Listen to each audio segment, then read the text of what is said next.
I'm Jake Brown with LDG Development. So LDG is a affordable housing developer based in Louisville, Kentucky, but we have an extensive presence here in Texas and even more extensive presence here in Austin. So we do a lot of work with the Housing Authority. In fact, LDG just started construction on their 10,000th unit this year. So we're patting ourselves on the back for that one. I'm also pleased to announce, I wanted to share with you guys, and some of you may know and some of you may not know, it's public knowledge now, but we have partnered with the National Association of Housing and Redevelopment Officials, aka NARO, to provide a $1 million scholarship for low-income residents at low-income properties across the nation. I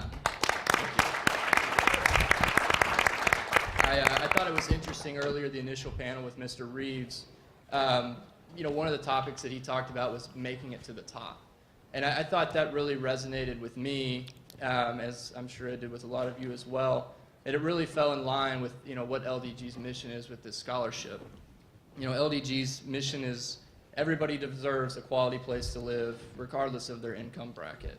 And, you know, furthermore than that, I think everybody should be afforded the opportunity for a quality education. So our commitment to this scholarship is just, you know, one small way we can help do that. So just wanted to share that with you guys. So now that I've done that shameless plug for LDG and NARO and the Housing Authority, allow me to introduce the next session, the general session here, Innovative Solutions and Best Practices General Session. And I'm going to read this part because it's very long and there's lots of words and I don't want to mess any of it up. So here we go. Research from the National Low Income Housing Coalition has shown that no state or metro area in the country has adequate affordable rental housing for the lowest income renters. Beyond the concerns of renter households, low and moderate income households around the country are also struggling to cover housing costs without being burdened. Faced with the growing affordability crisis in the United States, it is important that cities coordinate efforts with other partners to build inclusive and integrated communities. This panel will focus on organizations providing and supporting affordable housing, including holistic community revitalization efforts of the purpose-built communities, employer-assisted housing policies of the University of Chicago, resident ownership of manufactured homes supported by ROC USA, partnerships with community development, financial institutions in planning opportunity zones in the city of Lubbock, and federal housing programs by the United States Department of Urban Development. See, I told you it was long. This panel will be moderated by the Honorable Henry Cisneros. Henry Cisneros is the founder and chairman of Cityview companies, which work with urban home builders to create homes priced within the range of average families. Mr. Cisneros is also a chairman of the executive committee and principal Siebert Cisneros Shank LLC. In 1992, President Clinton appointed Mr. Cisneros to be the Secretary of the United States Department of Housing and Urban Development. Mr. Cisneros has also been the author or editor of several books, including Interwoven Destinies, Cities, and the Nation. After serving 3 terms as city council member in 1981, Mr. Cisneros became the first Hispanic American mayor of a major U.S. city, which was San Antonio, Texas. Mr. Cisneros has been inducted into the National Association of Home Builders Hall of Fame and honored by the National Housing Conference as Housing Person of the Year. Without further ado, please join me in welcoming Mr. Cisneros and his panel. Thank you. Thank you, Jake. Thank you, Jake, and thank you for your work in building affordable housing. Every city needs a rich infrastructure of nonprofits working to build housing, and Jake's organization works closely with the Housing Authority here. So thank you very much for your introduction. Thank you also to Housing Works Austin for organizing this program. I know most of you are from Austin, but I recognize many from across the region and across the state. And this is an important conference. And you have just had the privilege, those of you who were here for lunch, from hearing one of the voices of conscience of our country and listening to Angela Glover Blackwell, who is a wonderful, wonderful person. You heard some of the elements of my biography a moment ago and positions that I've held, but it neglected to mention that once upon a time I used to travel with Angela to make speeches like what she did today. And she and a fellow named Goldschmidt, who was then head of the Rockefeller Foundation, basically sat in awe as she did her part, just as you did today. Angela, thank you for your leadership to our country. It's a special treat to be part of this panel, and let me just quickly ask each one to wave a hand as I introduce them. We're not going to go into extensive introductions. You have their titles up here, but let me just say a quick word about each.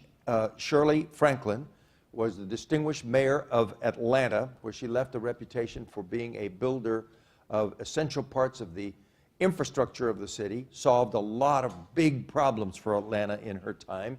She then came to the University of Texas, so she lived in Austin and was the inaugural holder of the Barbara Jordan Chair at the LBJ School, and is now the leader of a national organization called Purpose Built Communities that's building affordable housing all over the country. Thank you.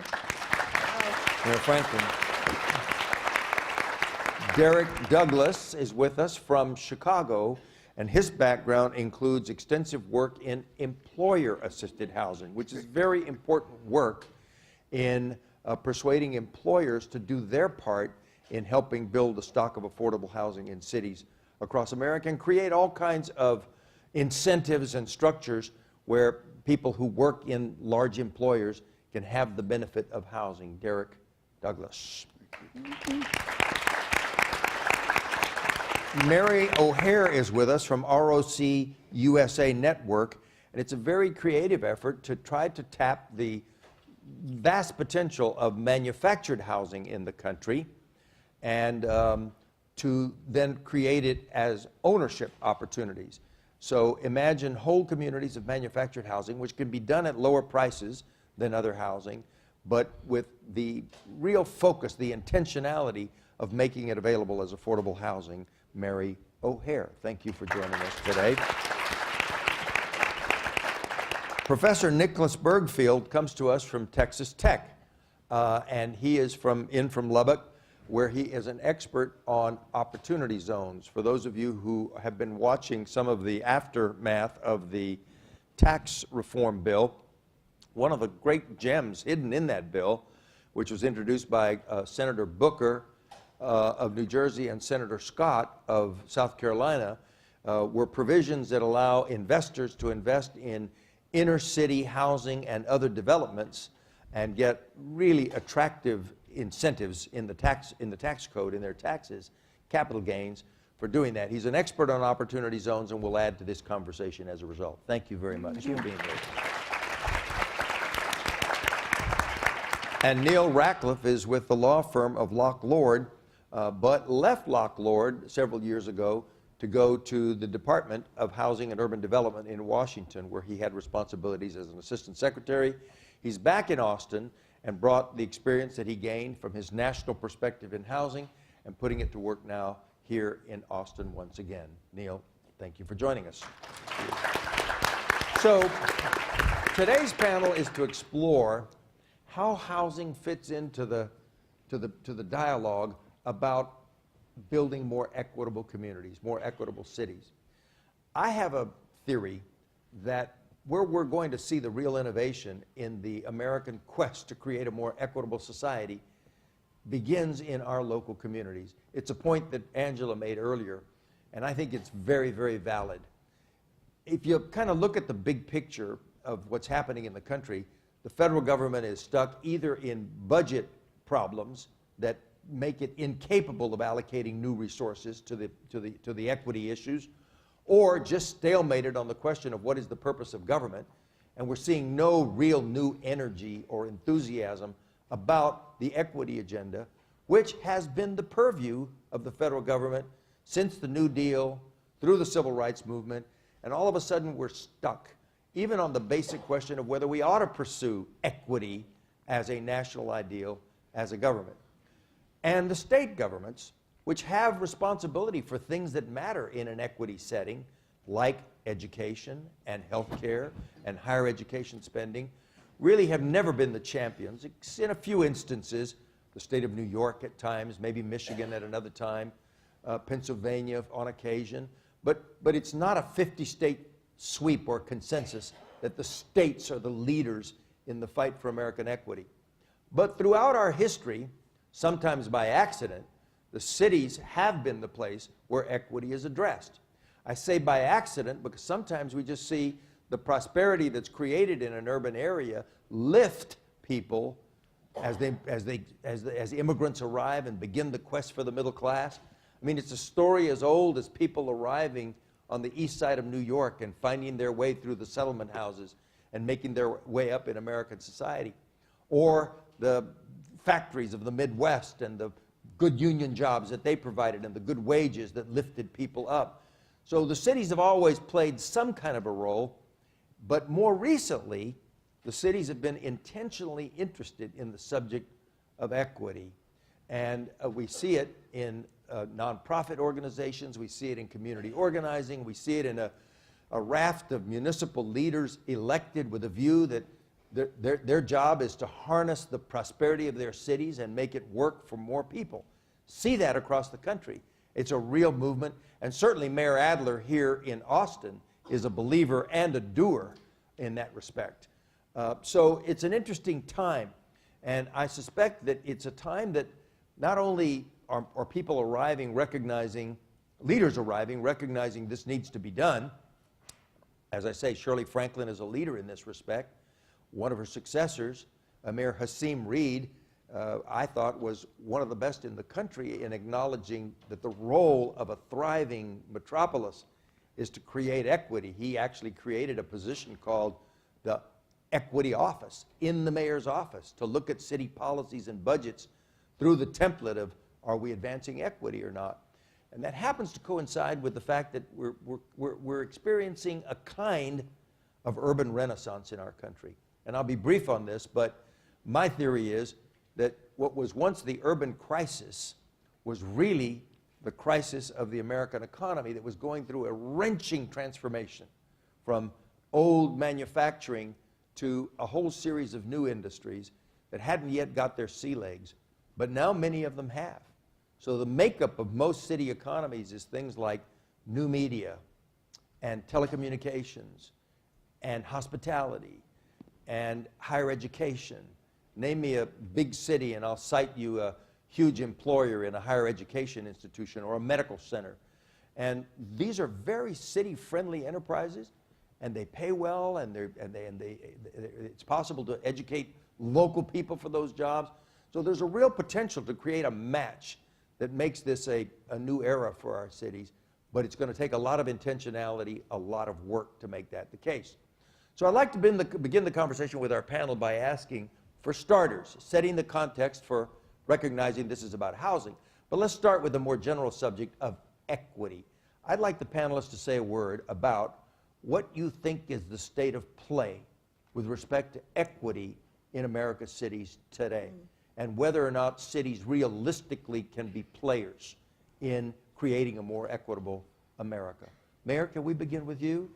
One mayor to another. Yes, ma'am. Forgive me for sitting up. I am height challenged, and the seat is too big. So I'm not uncomfortable. I want to be able to sit with my feet down. So, but I'm delighted to be here, and in a city like Atlanta that has a huge, we're big boosters of our city and how successful we are. But the fact of the matter is, since the 1980s when Andrew Young was mayor, Atlanta has had a poverty level in the mid-20s, 20 percentile, and if another 15% of the people have lived so close to poverty that they would argue with you as to whether they are in the original 20 to 25%. So I would say that if Atlanta is like other cities, and it is like some other cities, we have not done a very good job of addressing the issues of equity. We've talked about it, we've tried some things, but in fact, there is still a group, tends to be very young and older, and that has not moved in the last 40 years, in spite of the efforts that have been made.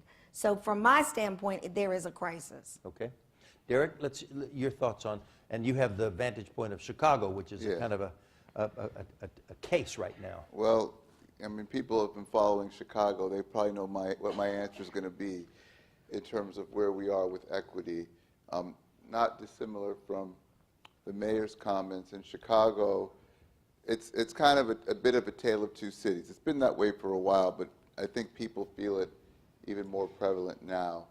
There've certainly been some significant gains in the downtown area. New companies have been coming in. Technology and innovation is starting to spur.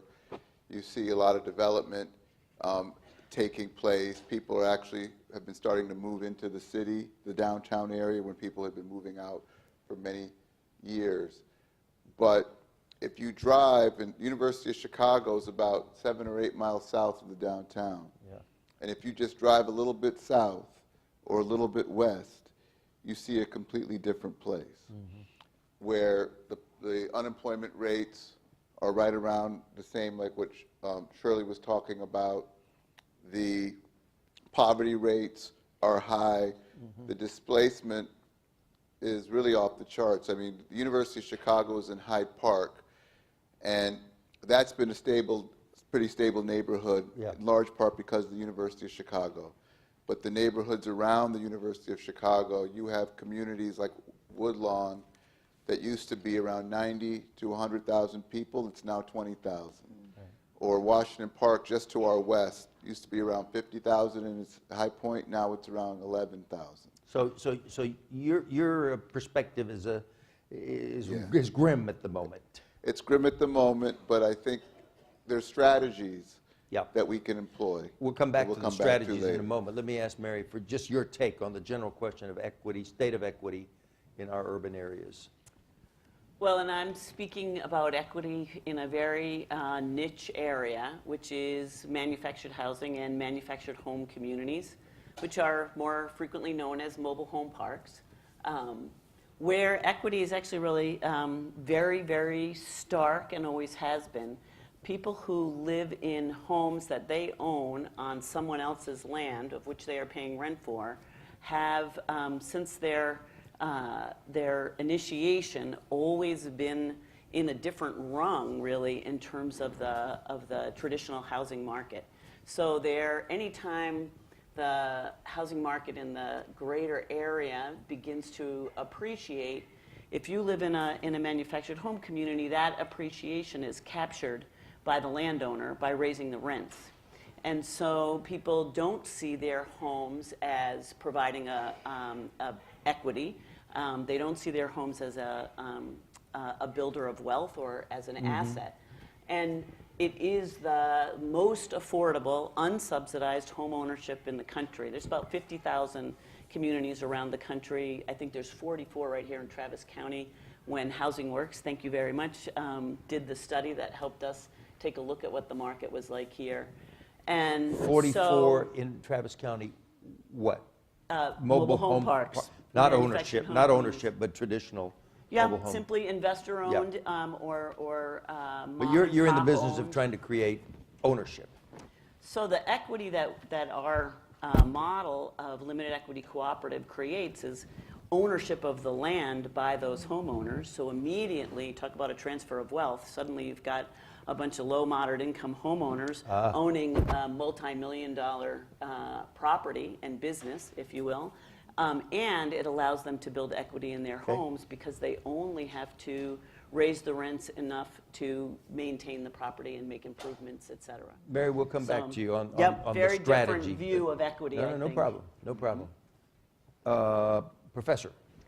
Yeah, so I mean, for me, the context that I would speak in is for those communities that are below that magical 500,000 population mark.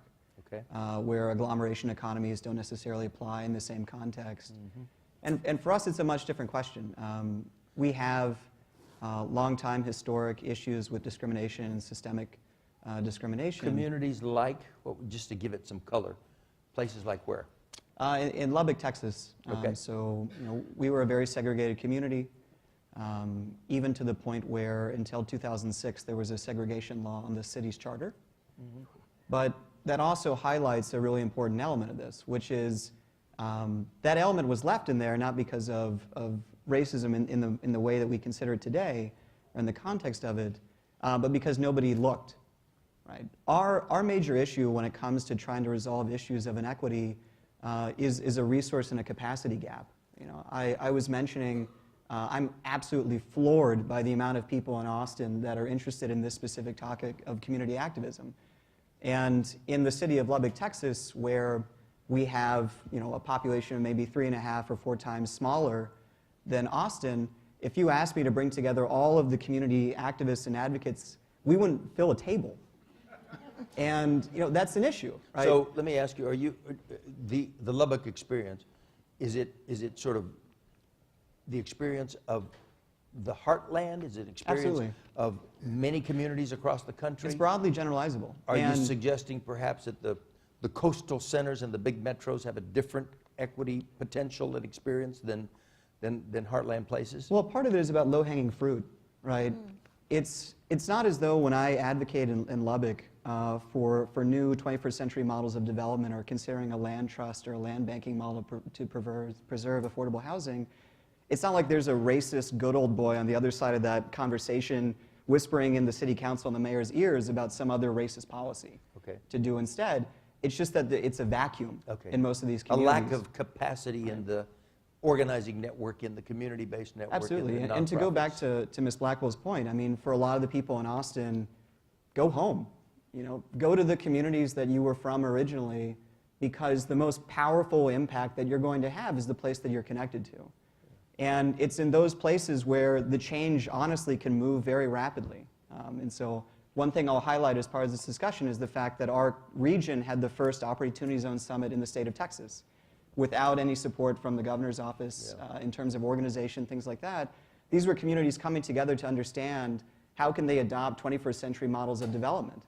And there's activity there, and there's interest, and there's a desire to do the right thing.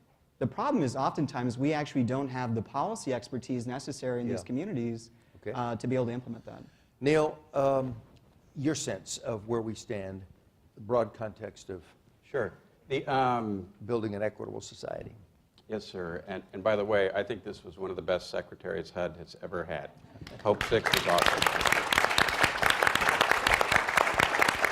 And I am a Republican. I'm a moderate Republican, okay? But he did great work. Thank you. You know, just having served as the Assistant Secretary for Community Planning and Development, I had a steady stream of mayors and county officials coming to me and sharing with me the concerns they had about affordable housing and about homelessness, right? And I think we are on the cusp of real problems if we don't address local regulation and land use controls. And this is interesting because we have a Democrat talking about Jeffersonian democracy, and then I'm going to say that the federal government needs to step in and help some, right? Because what I see happening, for example, my wife who's here today, the lovely Mr Rackleff, and I grew up in Southern California in Orange County, just between San Diego and Los Angeles. You know, there's a bastion of master planned communities in ultra suburbia. And they have not allowed the development of affordable housing in forever there, right? I mean, they've got land use policies that just kill your ability to build much of anything, much less anything affordable. Well, they're having massive problems with affordable housing and homelessness. And when we looked at the numbers nationally, where we were seeing the big peak, the spikes, was on the West Coast. And to give you an example, in Orange County, there are about 700 people that were homeless living in the Santa Ana riverbank in the city of Anaheim, which is where Disneyland is. And some folks in local government wanted to just move them out. Well, some local affordable housing activists filed suit in federal court, and we now have a situation where a federal judge has intervened and told them, you can't move these folks out without a good plan. And he monitored that whole plan, and the judge has gotten the 23 some odd mayors from other cities in Orange County that have not done anything to help in the affordable housing needs in that county he got them on a conference call and said, hey y'all, guess what? You haven't done anything in the last 20 years to help in affordable housing. 2 cities have, Anaheim and Santa Ana.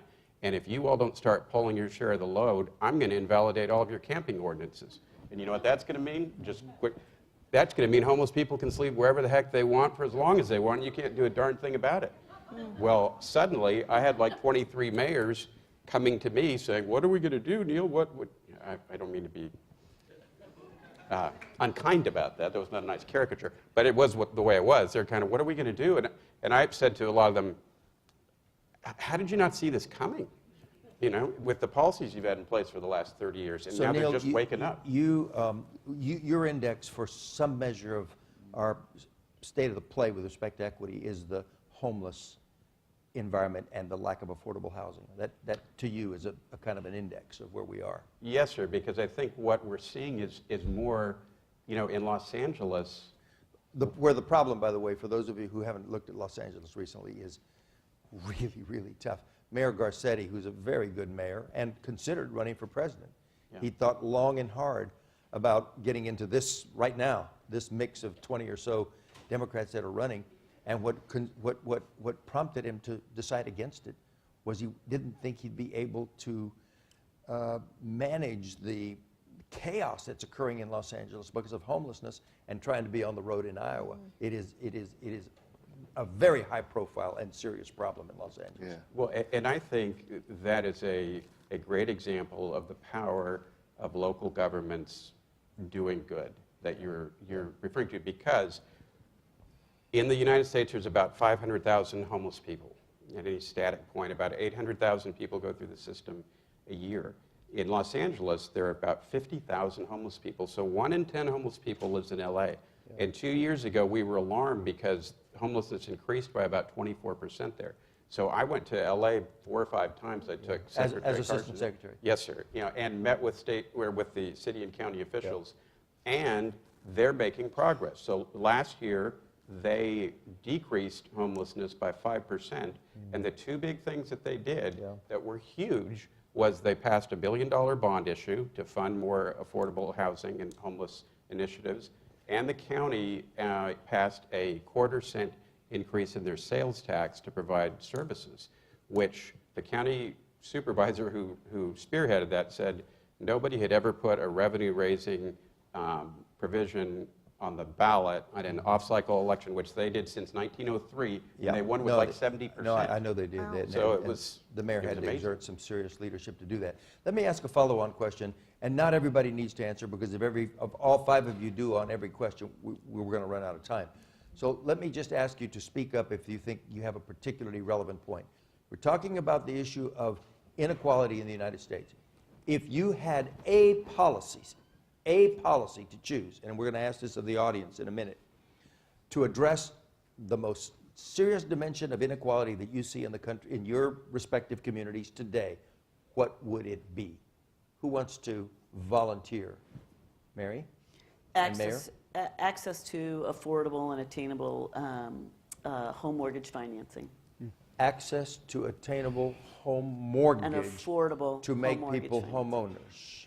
Yep. That, as opposed to, say, just affordable rentals, in your view, is more important? No, I think absolutely we established here today that most of the wealth, whether you're the lower middle class, middle class, or upper middle class, Right. is based in people's home. Right. And But that- we have not one single metropolitan area in America today where a family earning the minimum wage can afford the rent on a 2-bedroom apartment. If you can't afford the rent on a 2-bedroom apartment, then you can't stabilize your children, your family. Look, I'm with you on home ownership. I champion home ownership, but I don't know that it's where you start to address the inequity question. Whose parent hasn't said to them, why are you paying someone else for your housing?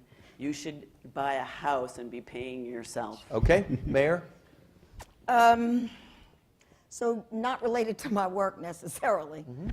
It would be mandatory inclusionary zoning for affordability, to include affordability. Okay, okay. I like that one. So Man- it means different things to different people, so tell us what you're talking about. In my case, it would mean that if in fact you were seeking to build, regulations would require you in building housing to build Like 80-20? 80-20, 20, 25-75. Okay. And the affordability would be at least at the 30% level. And this is in rentals? In rentals. Okay. In rentals. But that's, if I leave saying that. Now, even though we're talking about housing here, if you had the whole panoply of policies to work with, education strategies. Well, I'm going to say, but what I do, Yeah. which would be my second choice, and I apologize for having two, would be that community development would be holistic and integrated with all of the issues, that some of them that Angela's raised and Got others, it. which is education, Got it. transportation, housing, community support, that the model for America for building Okay. in urban areas, I don't know much about rural areas, Right. would be a mixed, comprehensive, But it would integrated be, model. but it would be housing at the top of the ladder would in be- terms of It would be equity. housing, education, and services. And kinda- is it because housing is the platform? Is that the thesis? Well, Platform is the We platform. believe it's neighborhood. I Yeah. believe it's neighborhood. In other words, you can find affordable housing in Atlanta. It's not where you want to live, though. Mm-hmm. Yeah. Because you don't have access to services, because of Transportation issues. transportation, jobs, et cetera. Mayor, let me So- interrupt you and ask the young lady who's running the technical operation back there to put a series of choices up here for the audience. And while we're continuing through this, Yeah. you be thinking about your answer to the question I just asked. Would you put the first set of questions up here? And there's a way for you to answer on your cell phone.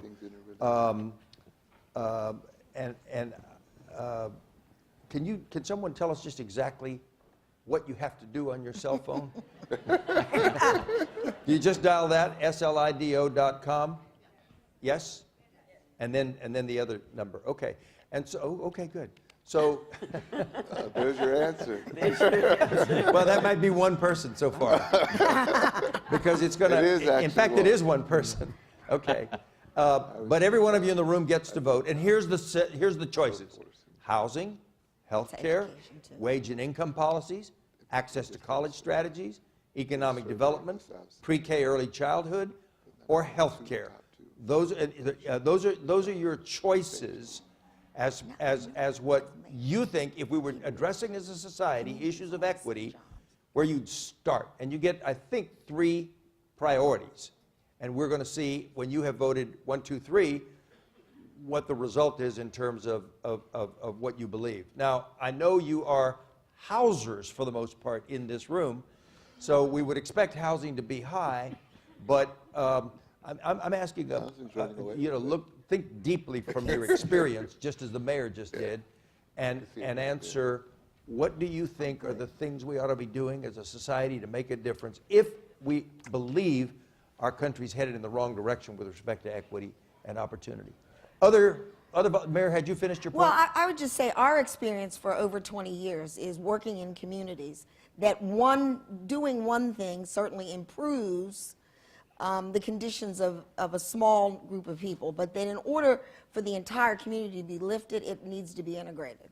And that it's housing, it's education, top quality education, it's job training, it's job readiness, it's transportation, it's pretty much everything you have on the board. On your watch, Atlanta made great progress and eventually became the first city in America to eliminate all its traditional public housing units. And the replacement was lower scale, more income integrated communities, including some Section 8 and other devices for people to live near jobs and opportunities. And great schools. And good schools, including on the Great sites schools. that were the public housing sites. Yes. You want to say a quick word about how that? Well, I want to say that's under your watch too. So the city of Atlanta decided that it was going to take a mixed income approach to public housing. And I'm sure the secretary has scars, but all of the people in Atlanta who did this work, not I, but others who did it do as well, because the first objection to that is gentrification. And unless you are providing sufficient housing for the people who have the lowest income and not moving them out, and they are moving to better neighborhoods or neighborhoods where they can get better services, et cetera, you're going to have that argument. But we've had a fair amount of success with Yeah. that. And purpose-built communities grew out of a Hope 6 initiative. Got it. And the model grew out of federal initiative. Got it. Are there others up here who'd like to say a word about a strategy that you favored, Neal? Yeah, one thing that I would want to see is the depoliticization of the affordable housing process, particularly with the low-income housing tax credit. Right now, in Texas, certainly, there are so many opportunities for politicians to kill affordable housing deals that are greatly needed in their communities, and often these elected officials, many of whom I know, they get so much political pressure because of NIMBYism that they just don't feel they can survive without pushing back. So it sounds like between the folks on this stage, when asked, what does equity mean to you, and what are the policies that take us in that direction, as well as you in the audience, looking at the 151 of you that have voted, 84% rate housing as one of the top three, including, in particular, number one. Wage and income policies would be second, which means wage increases, economic growth sufficient to keep a pressure under wages, supply and demand pressures on wages, and K-12 education, improvements in K-12 education, I presume. So that's your judgment about where we would head, and I think it feels to me like the right direction. I would just say that, and on this topic, at the university, we recently did a survey of the neighborhoods on the south side, just trying to understand what are the issues that are most important to them, so we can see how the university can help to move the needle on them. And the top three were public safety, education, and jobs. Yep. Those were the three, from the community standpoint of what they're dealing with every day, were the most important policy issues they wanted to see addressed. Yeah, this is an unusual audience because many of you are involved in the housing business. Okay, no. And so you would normally get responses of that nature in a community. And it's a reason why housing doesn't get the level of attention that it should, almost anywhere in American policy. And it used to be when I was HUD secretary, we would just work for weeks to get a sentence in the State of the Union, the President's State of the Union, about housing, and you almost never get it. So housing is sort of taken for granted. It's an afterthought with respect to policy. But what people don't understand, who are not in the housing field, is what a platform it is. I used to say it's very hard to think about your children's education, to think about their health, to think about how you're going to interview for a job if you haven't settled the question, where are we going to sleep tonight? Where's our babies going to put their head on a pillow tonight? So housing is absolutely central to the discussion. It just isn't recognized as such in a lot of public policy in the country. Just to say in terms of exactly that and your point, once people purchase their communities, once these homeowners in manufactured home communities own the community, the first thing they do is address safety issues, address the infrastructure of water and sewer and drainage and roads. It's to build community and to try to assist the folks in their community that have the most need. Okay. So you immediately see folks doing that good neighbor kind of assessment. Yep. Take care of the kids and where they're picking up the bus for school. Yep. So that ownership is exactly what we're talking about in terms of neighborhoods. That's where it now all that starts. we've sort of honed down on housing, thanks to all of you here, let's go to the next question that's offered to the audience. And it is, choose two aspects of the housing gap that are the most damaging to creating an equitable community. In the housing arena, what are the shortfalls, the inadequacies that bother you most in terms of equity? Is it homelessness? Is it the unaffordability of decent rental housing? Is it all costs of living are too high? In other words, wages are low and too many people are poor, so it just leaves inadequate budget for housing? Is it unaffordability of entry-level For sale housing, is that the issue? Inadequate home ownership? Or as Neal mentioned, the one that's showing at the top right now, NIMBY obstacles to housing production in high-need areas. There's another one that's listed here, land prices contribute to unaffordability, excessive government regulations, fees, and mandates placed on housing. Those are sort of some of the diagnoses, if you will, of why we have a shortfall of affordable housing and how housing is rendered inadequate as an equity device. Be interesting to hear your thoughts. But let's hear your thoughts up here.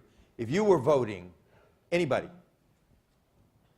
So I think that the NIMBY issue is just totally critical. And I think that there's a generational phenomenon happening here. When I went out to LA, for example, county officials said... Let me press you on your Sure. first point. Yeah.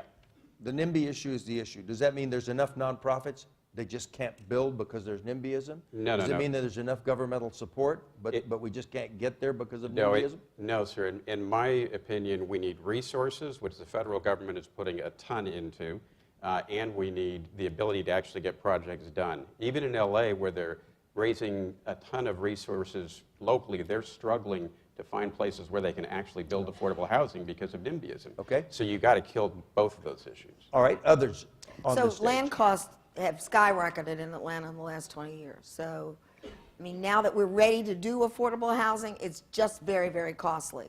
So that's not the only thing, but that's certainly one of the things in cities that have a boom economy.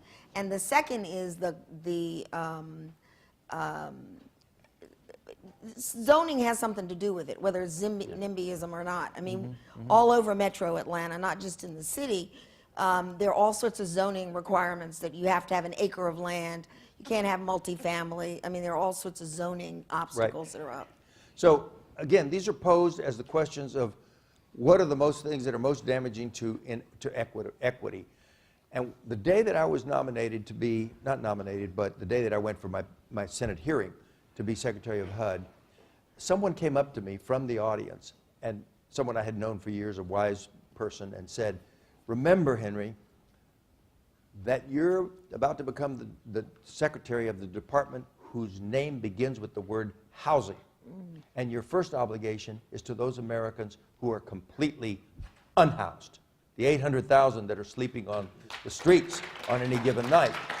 So why does homelessness show up at the bottom of the concerns in this graphic? Can somebody up here tell me why that would be the case? I think a lot of it is because for a lot of us who are practitioners trying to address homelessness and housing affordability generally, we know what the biggest obstacles are. And NIMBYism is number one. Okay.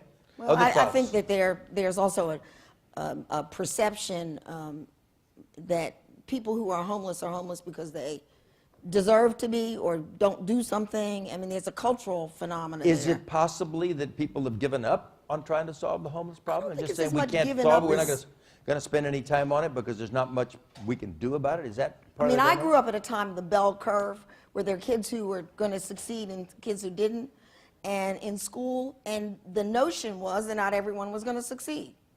And therefore that there was something wrong with those who didn't succeed. And I think there's some cultural bias against people who are poor in our society. The fastest growing segment of homelessness today is women with children, family homelessness. And a close second in terms of rate of increase is older Americans who are homeless. I mean, those are tragedies in our country. And they go right in the face of that belief that somehow people don't are homeless on their own. Those of you who read the book Eviction a couple of years ago know the tumult under the surface, you know, of people who are evicted from homes and so forth. But while that's true, I would argue that the numbers tell a different story. Since 2010, veterans' homelessness has been decreased by almost 50%. That A is lot of true. that was through the Obama administration, and a lot of that is continuing in the present administration. Houston claims to have eliminated veterans' homelessness. Yeah, and I was the housing director when a big team of people did that. yeah. And so we're seeing nationally more attention and energy towards homelessness than ever, but it's not going to, what's going to really hurt us is if we don't get rid of a lot of this NIMBYism, because it's just such a looming. I'm actually really uncomfortable with these questions because the subtext of all of this is gentrification. And there's an enormous component of our country that is not experiencing that, but is actually experiencing underinvestment. So my issues are not on here. And my issues weren't on the other one either. Well, And tell me what your issue would be here. so for me, it's the fact that my local development community developed that town.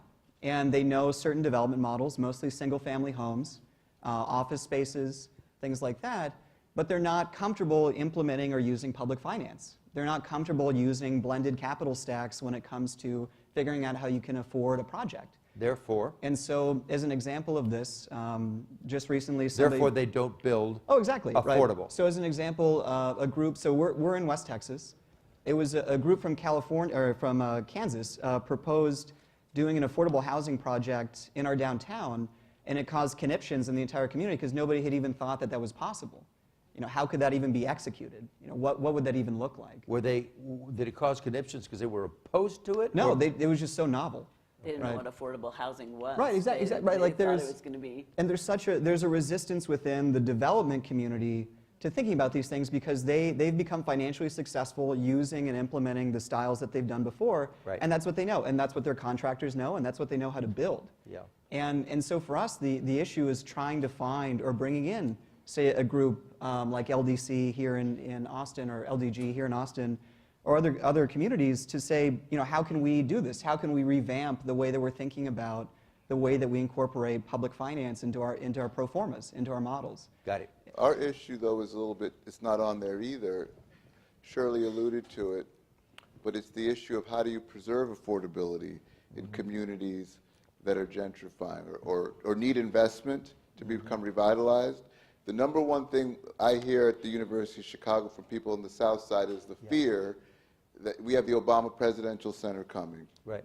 There's the fear that right now everything's affordable. You can get rental for affordable, housing pretty affordable, but as people start coming in, are we going to be able to stay in our communities? Yeah. And they want policy, strategy. That's what they want. The focus is how do we preserve affordability in Right. these neighborhoods that are changing. No, and you're right. I transitioning. think you're right. That's That, not that is on a there. major point. Both of you have important points that should be on here, and the preservation issue is clear. It's hard to make progress if you're taking units out of stock either by demolition or by just aging or by gentrification.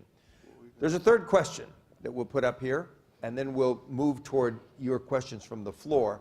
But the third question to be asked here is, in choosing local housing policies, to which do you assign the highest priority? Reducing homelessness, increasing the availability of affordable rental housing, producing more affordable entry-level ownership, reducing excessive governmental regulations, assembling land, renovating and preserving. Preservation is on this one. To what do you assign the highest priorities?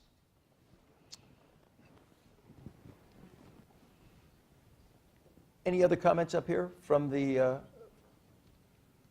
our panel? I would offer that the homeless problem is a systemic part of the affordable housing problem.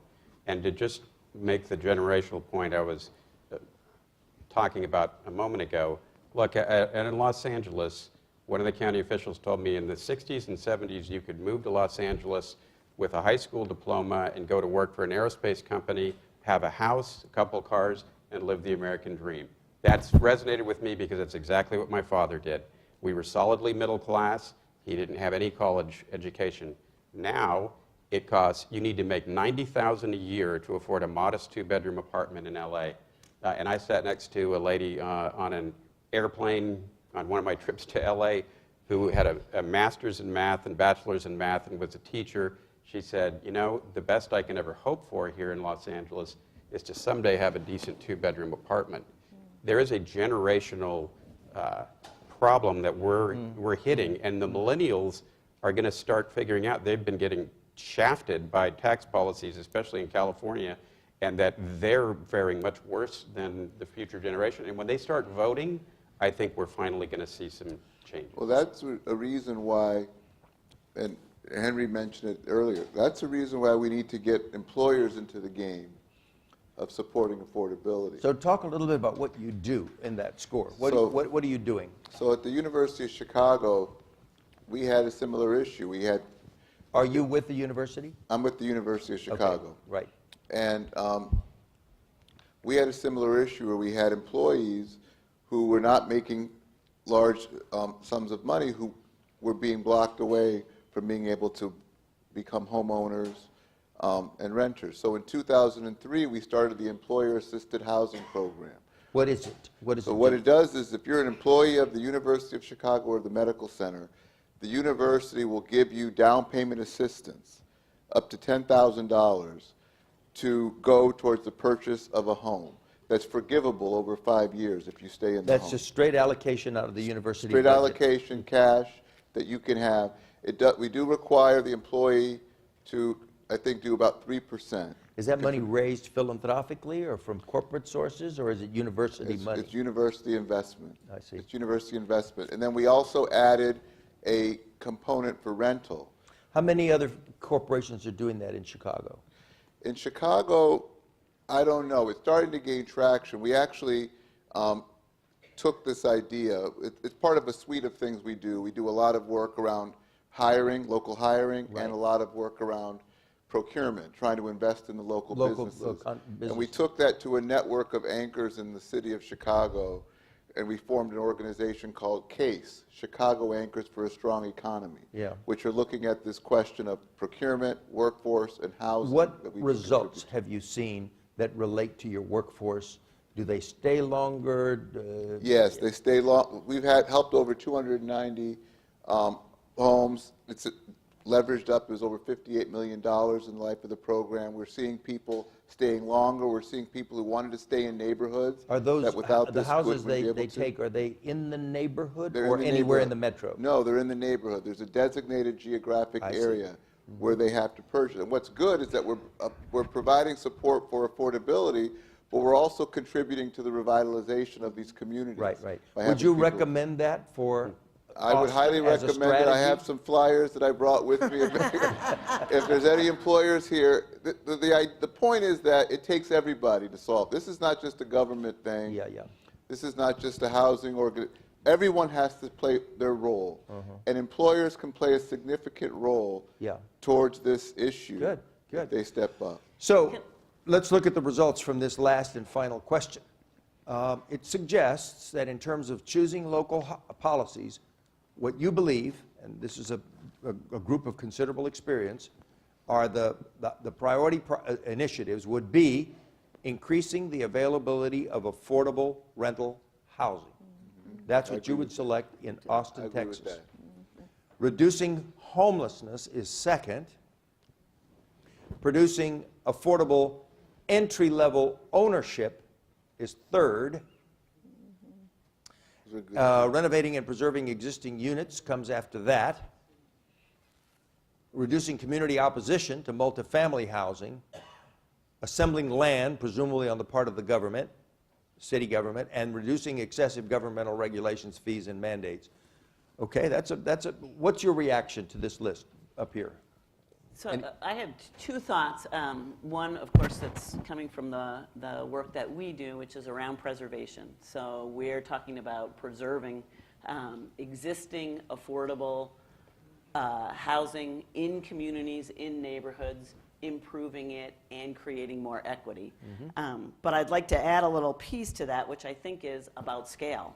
And a couple of folks have raised it throughout the day that Yep. we, as nonprofits, our tendency is to say, let me take and replicate what is being done someplace else, and as opposed to think about Right. how do we take something to scale. Your model is you help communities, or groups of people who live in trailer parks buy the ground and create an ownership structure. Exactly. And then they own a piece of it So they already own their homes. on a sort of, okay. They already They have own an the investment. unit. They own the unit. Now they're But going to own a they're- piece of the ground They're going to own the corporation that owns the ground. in a co-op kind of way. It is a co-op. It It's is a a limited co-op. equity cooperative corporation, and we've preserved in 10 years over 15,000 homes. And the central And- benefit is people now are reaping the benefit of home ownership. They own, they don't pay rent to somebody else. They're improving their communities. We've got over $250 million in Okay. new roads, new sewer systems, new water distribution systems. Let's take questions from the audience if we can. Before that, I actually just really want to underline and bold and highlight what she just said, because the Rock Nation model is probably one of the most scalable, developed, Right. just so well thought out and put together when it comes to understanding what the needs of communities are. They effectively aggregate asset wealth, they effectively aggregate community culture and development, and they effectively aggregate political activism, simultaneously to be able to advocate for these communities in an incredibly cost-efficient form. And does it generate enough capital to maintain the collective, the site? They're financed by Rock USA Capital. We've done over $200 million in financing to low and moderate income homeowners are borrowing that much money for their communities. But And they're as borrowing a the part money- of it, they set up a replacement reserve so that they can do their capital improvements over But I mean, time. I'm talking about the common space. Long-term capital improvements for the whole community. Got it. And just to say, if we're going to talk about really changing the equity picture, scale along the lines of the GI Bill is the kind of scale that we're talking about. And that was for affordable, accessible home mortgage financing so people could become homeowners and create wealth, and for college education. Okay. So that's, I think, I'd love to hear people speak to the scale question. So Henry, I think what's come out here is that there's not one solution. Right. And because at Purpose Built, we're not even talking about ownership. We're not even at the point of talking Correct. about ownership. So, but I do think the elements that have been described, which is people have equity in their community plan. They have equity in the community. They have equity in bringing in services, in making decision making. And all of us agree on that. Yeah. But when you don't own anything, it's hard to start at ownership. We've got to start at ownership in some places, and then we have to talk about ownership in the plan in other places.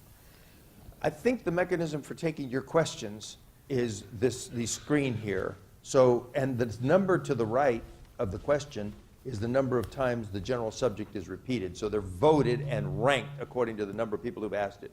So the first question is, on addressing land use controls, how do we do this when 1/3 of our city council are NIMBYs who fight density at every turn? Anybody? You get the Anybody? majority vote and don't worry about them. I mean, Yeah, 1/3's literally, not bad. literally, you got to get the number of votes that you need and stop. This is not a popularity contest. This is, if the law requires the majority, then you get the majority, and you tell folks you'll be back to talk to them later. No, but let's Yeah. let's assume from it, and if this is like San Antonio, then it doesn't really matter that it's 1/3 because it's the council person from the district. If the council person from the district says no, I don't want it in my district. Doesn't matter whether it's 1/3 or what, it's not going to happen. So talk to me, 5 of you, about what you would do. What are the rational arguments on the NIMBY question? How do you persuade people? I think the way you persuade people is with good data, and you show them what the beautiful, affordable, quality housing is that we build today versus what they fear when they Okay. think we're building Cabrini Green. All right. But on the other, 1/3 is a really low number. I see city councils all over the place where it's almost everybody. So I think there may need to be fair housing activity from the federal government to Quick say round you here. I can't want to give everybody keep a doing chance this. to say what you think, what are the rational arguments you would use? I mean, is it, I know one argument that works is this is elderly housing. People will allow elderly housing in Yeah. most parts of the city. Another is if you address congestion questions in advance, so there's parking adequacy and people can't use that argument. Another is the nature of the design. If you do good design, you have a better shot at what they believe is going to be schlocky design for a neighborhood that they're proud of and so forth. What other things can you Private say? sector funding, philanthropic Mike. contribution, a champion that everyone respects on another issue. It might be a champion from another field, Corporation or a something. corporation. My Okay. children can't live here.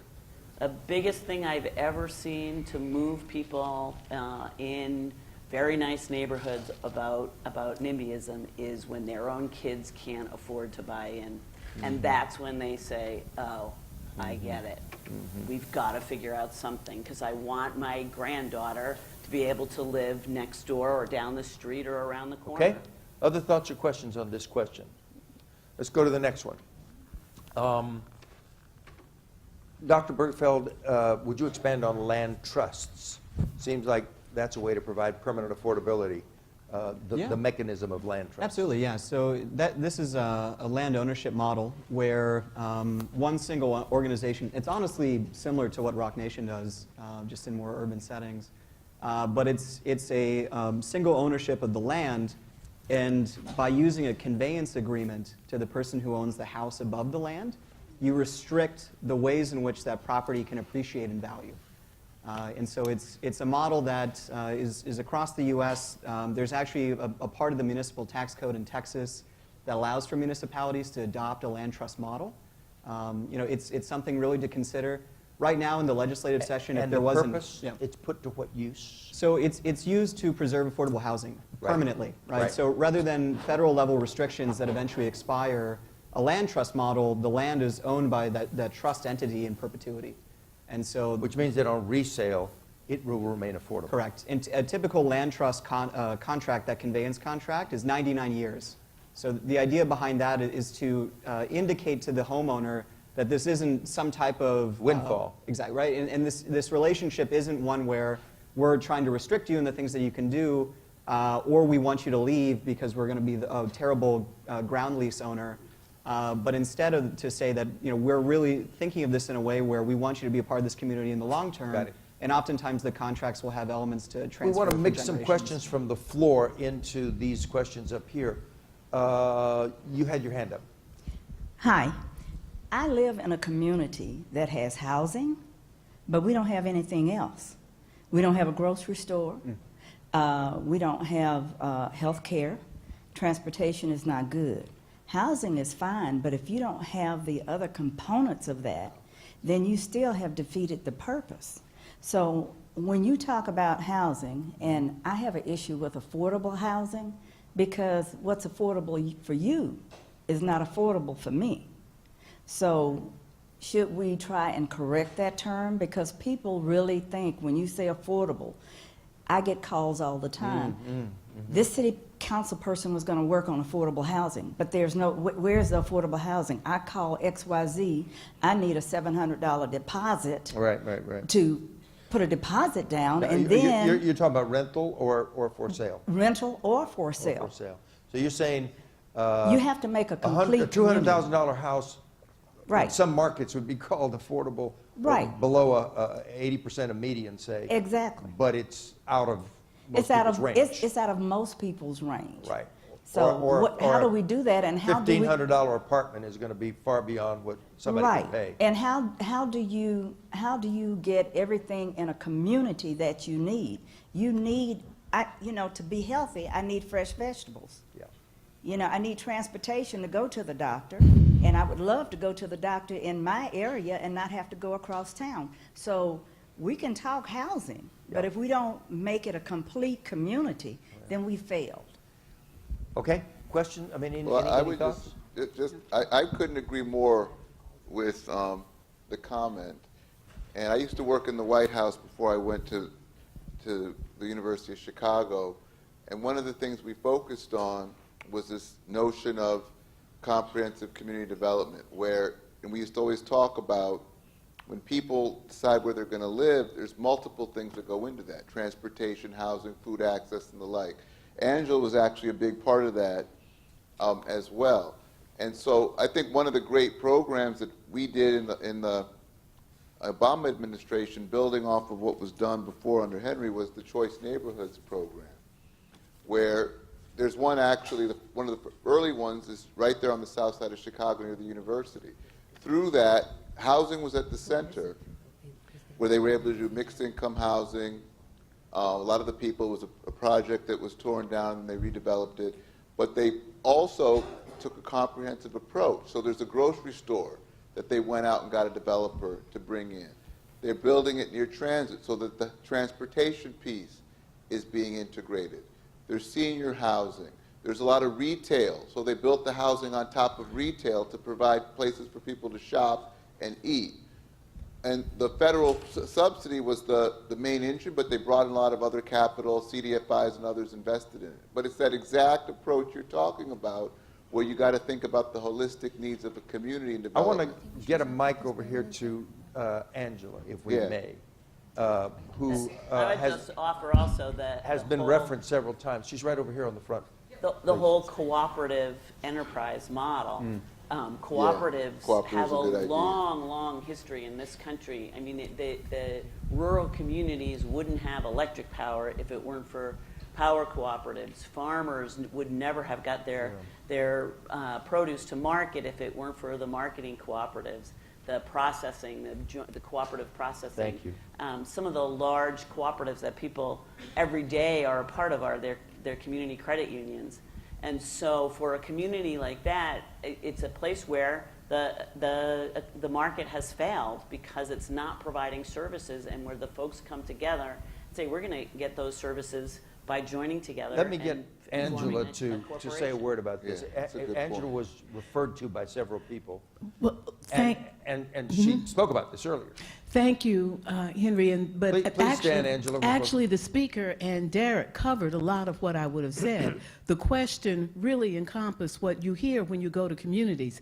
People want housing that they can afford, but they want housing that connects to opportunity. And I said in my opening remarks, that can be moving to a community of opportunity, your community becoming a community of opportunity, or really linking you. And it is so clear that there are lots of strategies that government can help. The access to food is a big one. Okay, because, but Angela, let me stop you, because Yeah. I think Mary had a concrete idea, which was Yeah. the cooperative. But the lady asks, how do we get food? How do we get access to transportation? So the question is not the viability of it, the desirability of it, but how do we make it happen? Most of the time, the market would respond to enough people and provide a food store or provide a bus route. But if it's absent, I don't know why it's absent in your case. Let me take food, because Derek pointed to it. The Healthy Food Financing Initiative that was That's right, started that's under the right. Obama administration, that came from something that happened in Pennsylvania, made government resources available to the private sector to open markets in underserved communities. Got it. Turns out you mostly get independent grocers as opposed to the big chains, but the independent grocers are just fine. But it took that subsidy. Once the subsidy invites people to come in, they find that there's a market there. Got it. And And- that yeah. same strategy can work in multiple areas. People, there are markets, but people don't believe there are markets. And so those subsidies bring people in, they start doing something, and they realize that poor people, people of color, have to eat, buy clothes, buy all the other things. Okay. And So Henry- their traditional models don't understand these markets. So they're leaving out places because based on their, whatever algorithm they have, it says it's not viable. But then when they come in, they're hitting it out of the park. Okay. And so it's about breaking that down. The subsidy helps to break that market failure, if you will, and then it starts to go. So Henry, Purpose-Built Communities is actually working in that community. I'd like to hear about it. In Austin, the one that was described, and Okay. the model is not unlike a cooperative, except that it's not a corporation. It's a not-for-profit that comes in at the invitation of the community to help to do holistic redevelopment. Started at East Lake with a Hope 6. 20-some years later, it's a holistic model. It's not the only one, but it is a model that we bring our expertise, having worked in Shirley, about talk about, 22 just say a word centers. about Purpose Built. How So many it's a- cities are you in? we're in Where are you 22 based? cities. What are you doing? We are pro bono advocates for communities to develop holistic models for community development. For So communities, meaning neighborhoods? Neighborhoods. We are neighborhood-based housing, mixed income rental housing, How many cities? top 22, top quality schools, and what traditionally was known as wraparound services, which we call community services, that help the people who are at the lowest end. What was the origin of Purpose Built? Where did it come from? It was a Hope 6 project in Atlanta. Okay. That was the partnership of a philanthropist, the resident This is leader the of golf the course, Housing the Authority, golf course. East Lake. East Lake. A partnership of philanthropists, the Housing Authority, and the resident leadership. All came together, developed a model in the 90s, and the result of that is that other communities now come to ask for that assistance along the way. Okay. And we are in 2 Texas cities, Houston, and You have we're a also particular in neighborhood in Houston? Yes, Gulfton, and we're also in Fort Worth, and we are happily working in Austin, and we'd be happy to share our model with anyone. Fantastic. It's a great model. Just quickly, with respect to the transportation point, obviously, in most cities, transportation is a public good, so the Metropolitan Transit Authority it can be influenced to put routes in place. And by the way, the next iteration beyond just buses is contracted for shared ridership that literally will pick people up at their homes and bring them to the transit system. That's the next iteration of what's happening in progressive transit systems. So you can get, you can get the transit aspect of that worked out. Let's take one last question. I see a hand over here, and so I think we'll do that.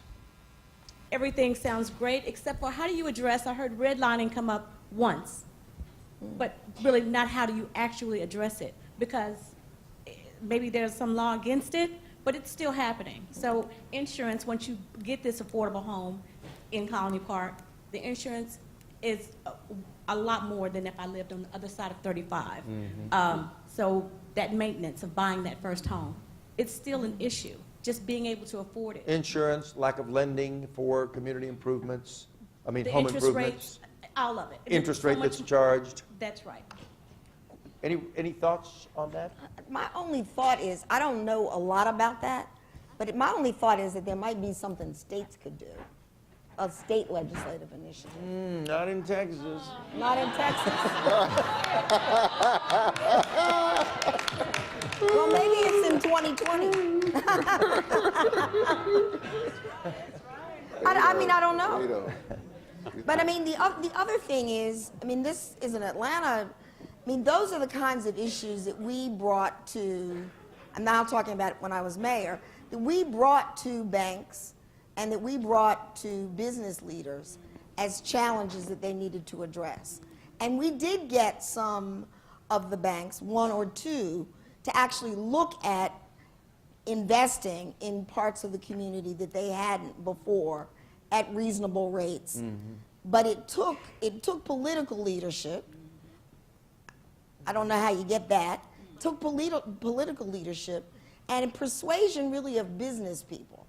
I mean, I think someone here said, you've got to get people out on the ground to see what the impact is, to see how it impacts either their families or their employees or prospective employees. The But it's- mayor's response prompts kind of the point that I was making earlier, that you can't look to Washington for the answers to some of these questions, although originally the concept of anti-redlining and bank responsibilities came out of Washington. Now you find the Congress and the administration trying to take apart the safeguards that were put in after the Great Recession on banks, and further efforts, the banks are emboldened to try to cut even the protections that were there against redlining and so forth, and really regress, not just a few years, but gains of the last 20 and 25 years.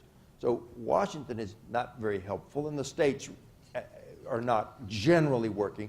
It makes the point we were making earlier, and that Angela made, which this has to come from communities.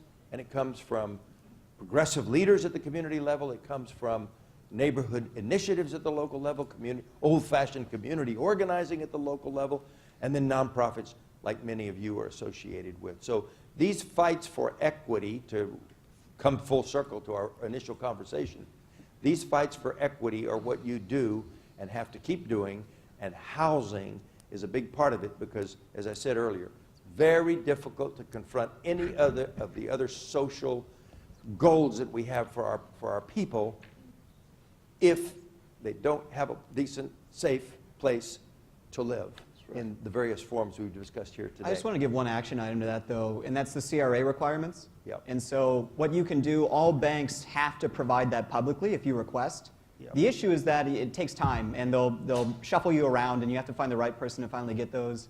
It's hard to get that in a public database, but in terms of step one, just transparency, data, name and shame, understand what banks in your community are not fulfilling the CRA requirements. Now, for smaller banks, they don't necessarily get penalized for not fulfilling all of them, but you can still start to have a dialogue with them by saying, look, you bring in the Office of the Comptroller of the Treasury, invite them to have that conversation with you, and you can at least start to put some pressure on them in a way that otherwise you wouldn't necessarily have that conversation. I hope you'll agree with me that you heard today from people who are doing it in their respective fields and have added to the stock of knowledge that we have by their participation in today's panel. Thank you to the panelists, and thank you all. Thank you.